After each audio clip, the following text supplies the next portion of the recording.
بسم الله الرحمن الرحيم. الحمد لله رب العالمين، والصلاة والسلام على أشرف الأنبياء والمرسلين، حبيبي وحبيب إله العالمين، طب القلوب ودوائها وعافية الأبدان وشفائها ونور الأبصار وضيائها، أبي القاسم محمد.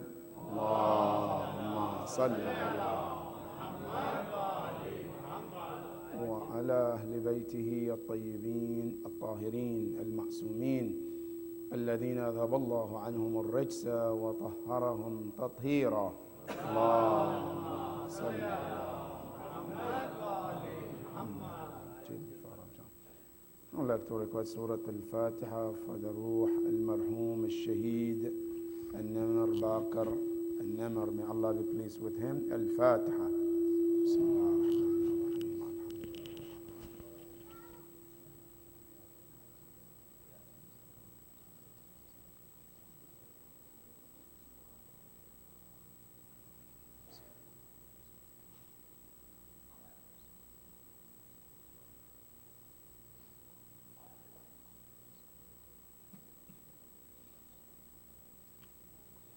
Also, I would like to request another Surah Al-Fatiha for Shuhada of Nigeria. Also, may Allah be pleased with all of them. Al-Fatiha.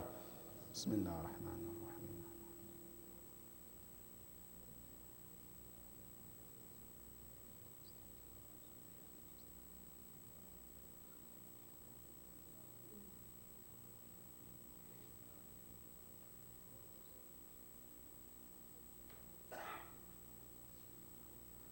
And also I would like to request another Surah Al-Fatiha for all Shuhada in every part of the world. May Allah be pleased with all of the Shuhada. Al-Fatiha. Bismillah ar-Rahman ar-Rahim. Alhamdulillah. Allah.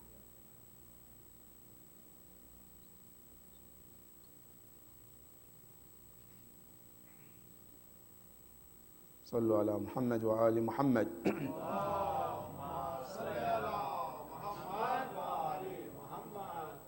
قال الله العلي العظيم في كتابه الكريم. بسم الله الرحمن الرحيم. وإذا والسماء ذات البروج واليوم الموعود وشاهد ومشهود قتل أصحاب الأخدود النار ذات الوقود إذ هم عليها قعود وهم على ما يفعلون بالمؤمنين شهود وما نقموا منهم إلا أن يؤمنوا بالله العزيز الحميد. صدق الله العلي العظيم. صلوات.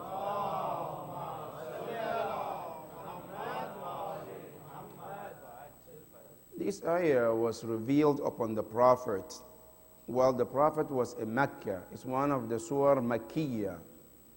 And the reason why this surah was revealed upon the Prophet was because of the challenges the early Muslims started facing from Quraysh, like Ammar bin Yasir, like Bilal al-Habashi, like Sumayya, and so on. So Allah subhanahu wa ta'ala sent this surah to comfort the Muslims at the early Islam. So Allah subhanahu wa ta'ala, before He started to comfort the Muslims in the tragedies and the problems they were facing, Allah started with 4 swearings. Allah subhanahu wa ta'ala didn't just start to address it. No, because the custom of the Quran, when Allah wants to address something important, He always presents swearings. Sometimes those swearings can be one swearing, and then He goes to the point. Like for example, وَالْعَصْرِ إِنَّ الْإِنسَانَ لَفِي خُسْرٍ. Sometimes no, Allah presents 2. For example, when you go Allah subhanahu some of the surah, وَالضُّحَى وَاللَّيْلِ إِذَا سَجَى. Sometimes 3 times, sometimes 4. In this surah, Allah presented 4 swearings before He addressed those Muslims at the early age of Islam. Allah started to say, وَالسَّمَاءِ ذَاتِ الْبُرُوجِ. Say, Ya Rasulullah, I want you to tell the mu'mineen, I, Allah, I swear.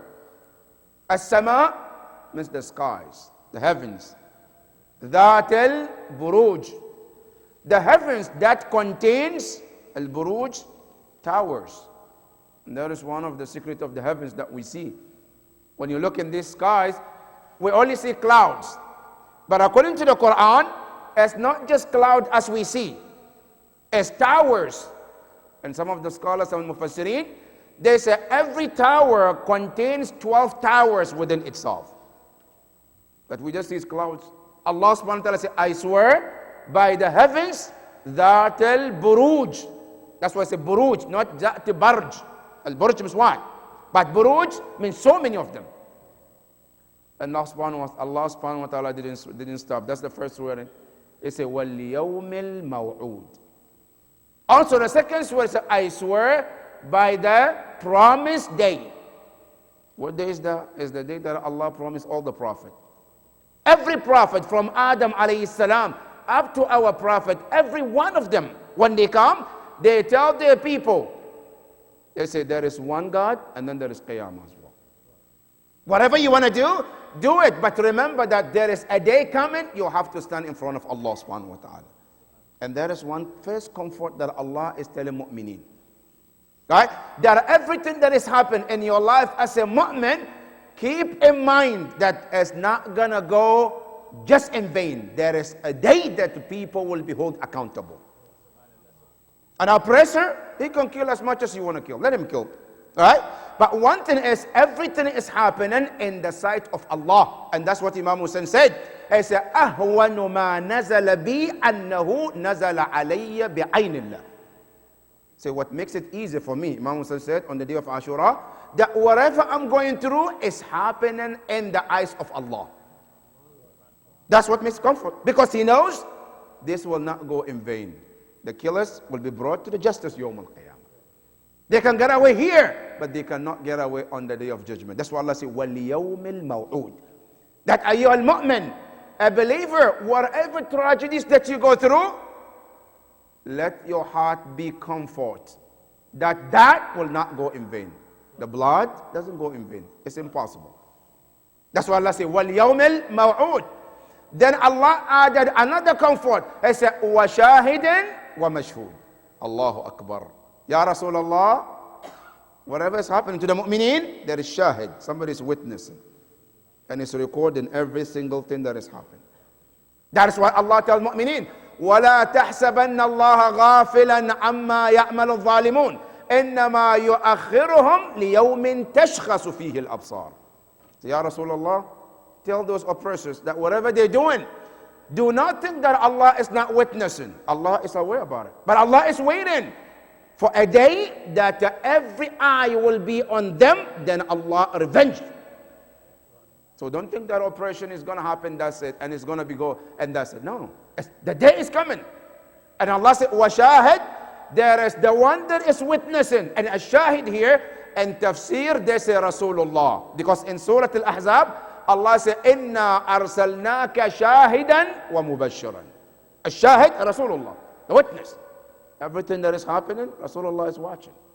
And he will be witness either on our behalf or against those oppressors, Yawm al-Qiyamah. Allah says, وَشَاهِد وَمَشْهُود.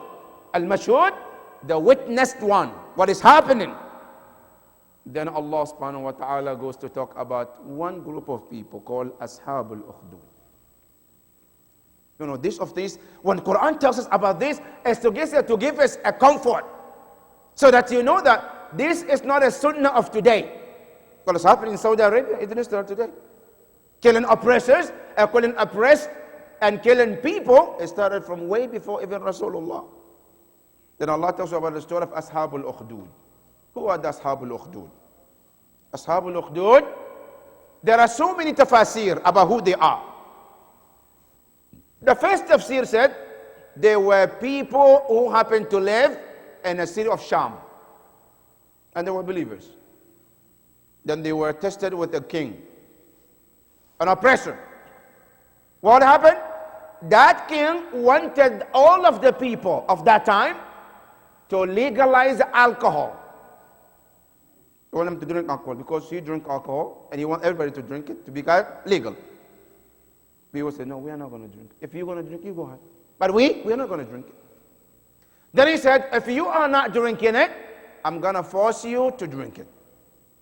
They say, even if you force it, we are not going to drink it because it's haram. Then he said, if you are not drinking it, I will force you to drink it against your will. Allahu Akbar. They said, no, we are not drinking. I said, okay.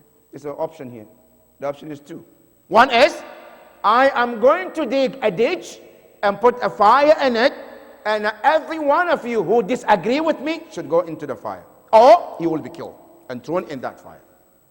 Allahu Akbar. Have you seen a test like this test? You have to choose between the two.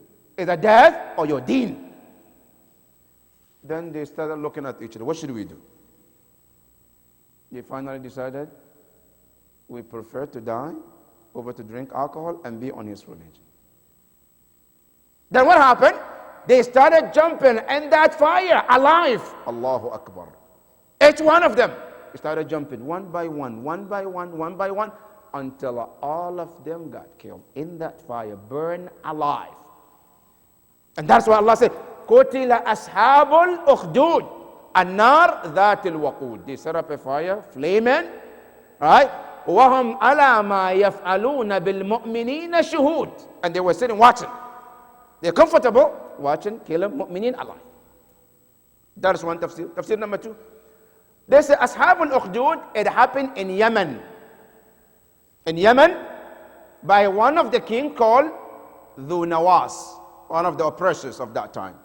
Dhu Nawas was one of the king from a tribe called Himyar, because they were the ruling kings of that time. And he was the last one. And amazing, right? After he killed the Ashab al-Ukhdud, that was the end of his kingdom. It's done. Because those blood didn't go in vain, right? So Dhu Nawas, what happened? He was on Christianity. Then what happened? He met someone, there are some narrators, he met a woman that she was on another religion. Then he converted. I don't want to mention that religion. So he converted anyway. So when he converted, he decided to ask everybody in his city to convert to that religion. Allahu Akbar. People say, no, we are believers of Prophet Isa alayhi salam. This is the true religion that we have found and we are not changing. So why are you not changing? And these were Christians of Najran. Because he was in the one part of the country of Yemen, and the Najran, which was the eastern part, he decided to go there and call them to become Christian, to leave their Christianity and be with his religion. So people say, no, we are not going to change. You said, okay. If you're not going to change, I'm going to force you. I said, no. Why are you going to force us? You have to be freedom of religion. He said, no. Then what happened? He also decided the same thing, is going to dig a ditch. And he dug the ditch, and he called the mu'mineen. And Allah called them mu'minun. They came and they lined up. And he said to any one of them, either you jump in that fire willingly, or I cut your neck and push you on that fire. Allahu Akbar. Then how many of them do you think they were? Allahu Akbar. It's astonishing. The smallest amount they mentioned in tafsir was 20,000 of them. 20,000. One of the highest says 70,000 of them were. That's how they were. That's Ashab al-Ukhdud. And then they were jumping in that fire one by one. Allahu Akbar. It got to a lady. A lady was one of the women. Women were among them too. One of the women, she had 1 month-old child with her. And the turn got to her that she wanted to jump. But she was thinking about her baby. Should she jump with the baby? Or should she just convert that religion and save her and her baby? Mufassirin, they said, then the baby spoke to her. Allahu Akbar. Allah reading tafsir. The baby, 1 month old, he spoke to the mother. What did he say to the mother?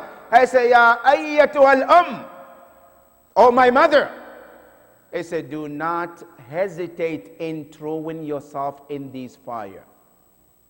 He said, because this world is very short, and soon you will have the happiest life in that world.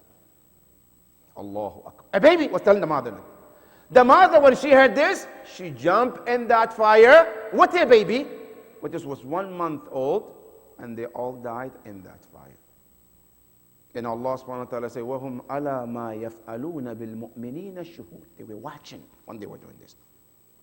That is, Allah is telling the mu'mineen, this is what happened before Isa, at the time after Isa alayhi salam. Then you live after Isa alayhi salam, at our Prophet's time, what happened? Ammar ibn Yasir, the same thing, because of their iman. They went through a lot, test, punishment. It got to the point, Rasulullah has to walk by them and comfort them. And he says, Sabran, sabran ya ala Yasir, inna maw'idakumul jannah, wa inna man kana min qablikum, kanu yumashatuna bi amshat al-hadid, fala yarudduhum dhalik an dinihim. The Prophet was telling them, he said, listen carefully, the family of Yasir. He said, Sabran, be patient. He said, لَقَدْ كَانَ مِنْ قَبْلِكُمْ. People who came before you, كَانُوا يُمَشَّتُونَ. They used to comb their head with the irons as a part of punishment. فَلَمْ يَرُدُّهُمْ ذَلِكَ. And that didn't stop them from their religion. They stayed on their path until the last breath of their life. That is the promise of mu'min.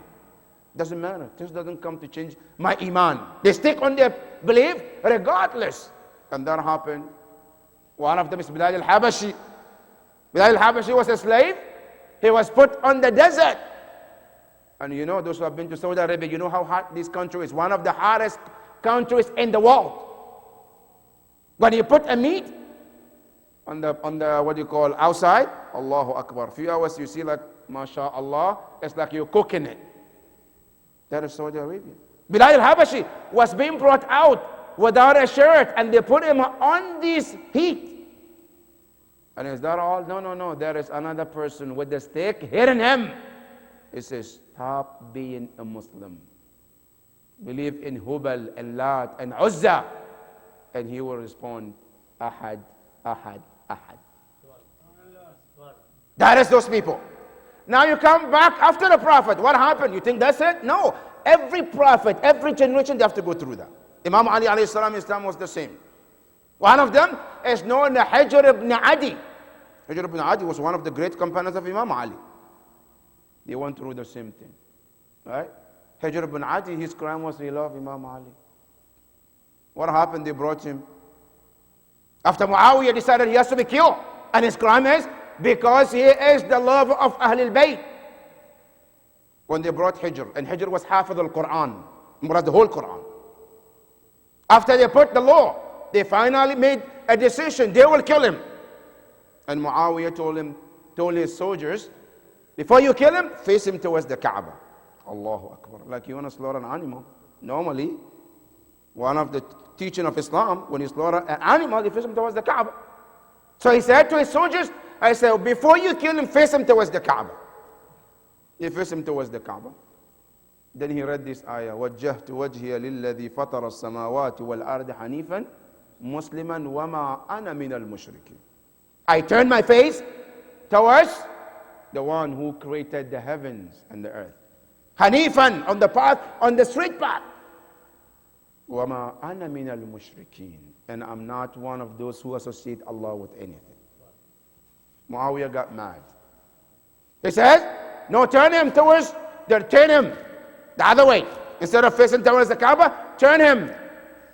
Allahu Akbar. They turn him. Then he read another ayah. He said, لِلَّهِ الْمَشْرِقِ وَالْمَغْرِبِ أَيْنَمَا تُوَلُّوا فَثَمَّ وَجْهُ اللَّهِ.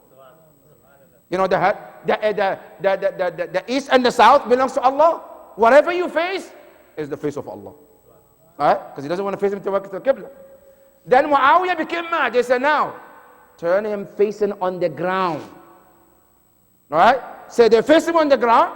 Then he read, مِنْهَا خَلَقْنَاكُمْ وَفِيهَا نُعِيدُكُمْ وَمِنْهَا نُخْرِجُكُمْ تَارَةً أُخْرَى. So we created you from it, and to it we shall return, and from it we will be resurrected. Now where are you going to face him anymore? Then they finally killed Hijr ibn Adi.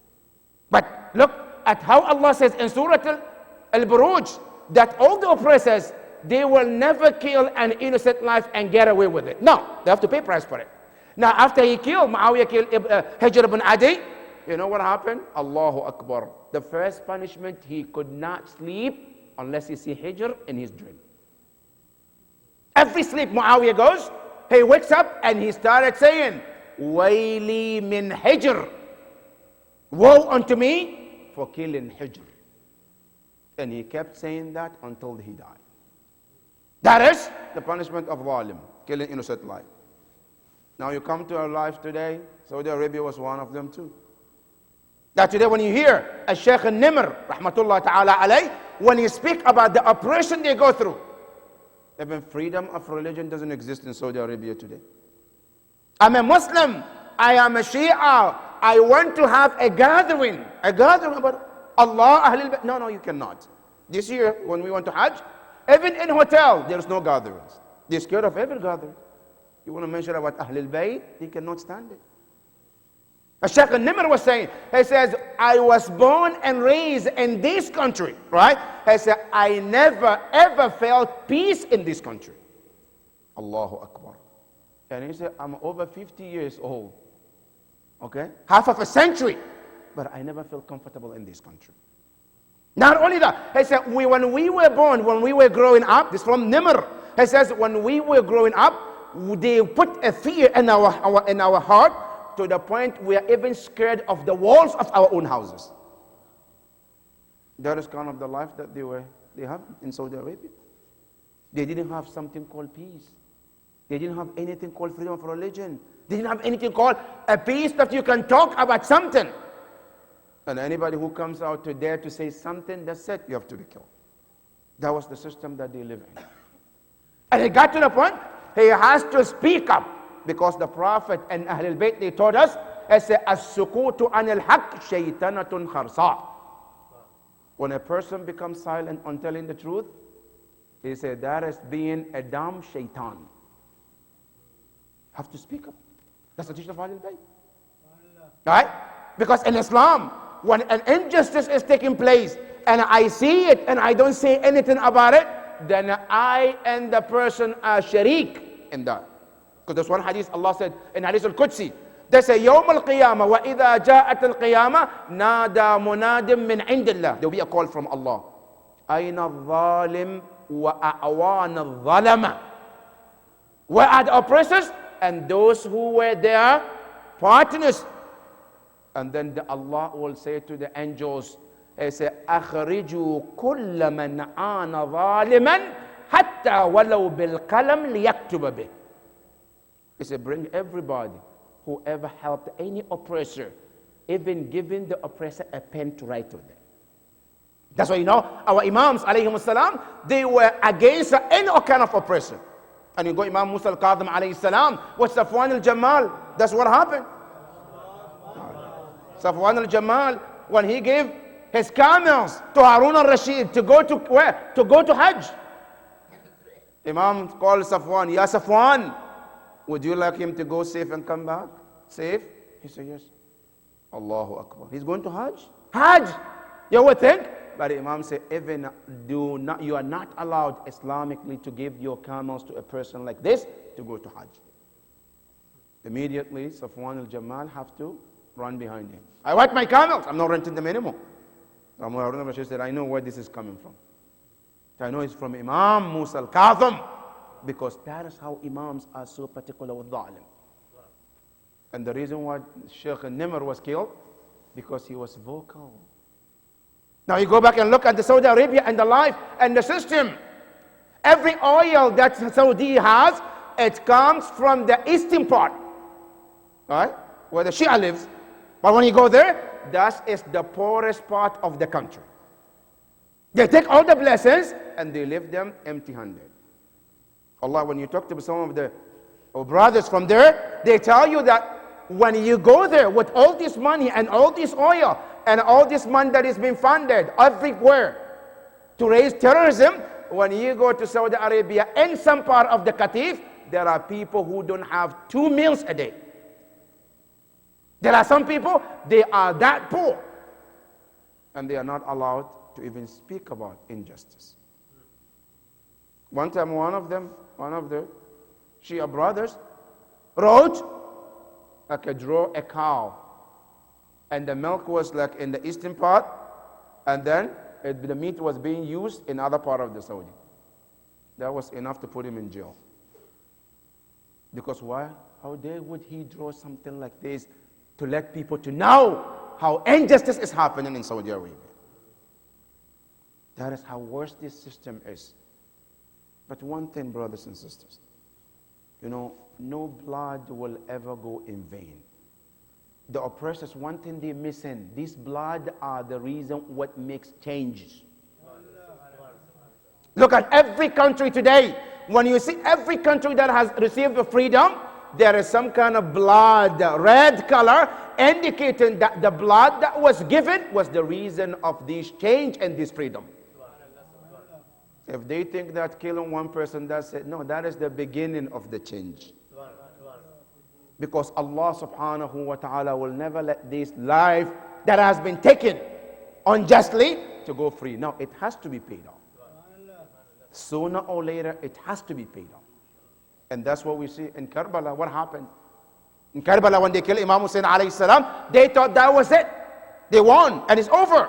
And they were happy. They were, mashallah, it's like a feast to them. Right? But those blood made a revolution that are not just that Yazid did not live long. Also, everyone who participated was brought to a justice by Mukhtar al-Thaqafi. Because it's haram for Allah to let those kind of life to go without even any consequences. And that is what we see in Karbala. Because in Karbala, when you look at it, brothers and sisters, it was the same thing like Sheikh al-Nimr. It's the same path of his Imam. It was saying Amr bil Ma'ruf. Imam Hussein tells us, he said, Allah tara anna al-amra la yu'mar bih wa anna al-nahya la yutanaha an. He said, don't you see? Look at the world today. What's happening? That there is injustice Yazid was doing, and nobody will speak about it. At the time of Yazid, what happened? You see a man like Yazid will come and drink alcohol in front of thousands, and nobody will dare to even speak up. Yazid will take the amwal, bayt al-mal, public treasure, and spend it in the way he wishes. Haram, doesn't matter, and nobody will talk about it. And when Imam Hussein alayhi salam came out to speak about it, he said, أريد أن أأمر بالمعروف وأنهى عن المنكر وأسير بسيرة جدي وأبي. Say that, don't you see? That nobody come out to say anything about what Yazid is doing. I have to say something. Even if that will cause my life, he says, so be it. إن لم يستقم دين محمد إلا بدمي فيا سيوف خذين. That is Imam Hussein alayhi salam. The same thing, Sheikh al-Nimr. When he talks, he says, so be it, Shahada, welcome. Because Imam Zayn al-Abidin has given us one of the slogan. What he says? He says, Al-Qatlu lana aada. It's a custom to us to be killed. Wa karamatuna, but our honor in the sight of Allah that we are shuhada. It's an honor for a person to be shaheed.